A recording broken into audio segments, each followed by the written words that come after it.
ಚಿಕನ್ಗೆ ಸ್ವಲ್ಪ ಖಾರದ ಪುಡಿ, ಅರಿಶಿನ ಪುಡಿ, ಗರಂ ಮಸಾಲ ಪುಡಿ, ಮೆಣಸು ಪುಡಿ, ಉಪ್ಪು, ಶುಂಠಿ ಪೇಸ್ಟು, ಮೊಸರು 1 ಸ್ಪೂನು, ನಿಂಬೆಹಣ್ಣು ರಸ ಎಲ್ಲ ಹಾಕಿ ಮಿಕ್ಸ್ ಮಾಡ್ಕೊಳ್ಳೋಣ. ಮೈದಾ ಹಿಟ್ಟು ಎತ್ಕೊಂಡಿದ್ದೀನಿ, ಅದಕ್ಕೆ ಸ್ವಲ್ಪ ಖಾರದ ಪುಡಿ ಹಾಕ್ಕೊಳ್ಳೋಣ, ಸ್ವಲ್ಪ ಮೆಣಸು ಪುಡಿ, ಸ್ವಲ್ಪ ಗರಂ ಮಸಾಲ, ಸ್ವಲ್ಪ ಜೀರಿಗೆ ಪುಡಿ, ಉಪ್ಪು, ಇದನ್ನೆಲ್ಲ ಮಿಕ್ಸ್ ಮಾಡ್ಕೊಳ್ಳೋಣ.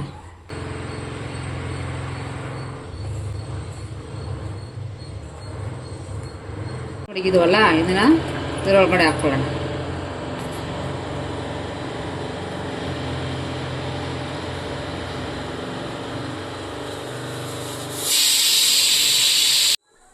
ಇದರಲ್ಲಿ ಹಾಕ್ಕೊಳ್ಳೋಣ.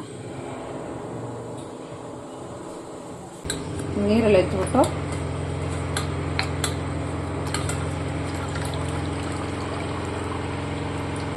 ತಿರ್ಗಾ ಇದರಲ್ಲಿ ಹಾಕ್ಕೊಳ್ಳೋಣ. ಒಂದ್ಸತಿ ಇದಕ್ಕೆ ಹಸಿಟ್ಟು ಹಾಕ್ಕೊಂಡು ಮಿಕ್ಸ್ ಮಾಡ್ಕೊಂಡ್ರೆ ಈ ಥರ ಆಗುತ್ತೆ.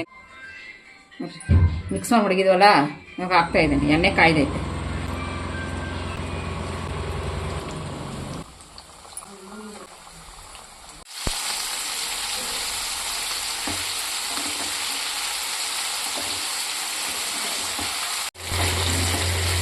ಇವಾಗ ಇದು ಚೆನ್ನಾಗಿ ಬೆಂದೈತೆ, ಎತ್ಕೊಳ್ಳೋಣ.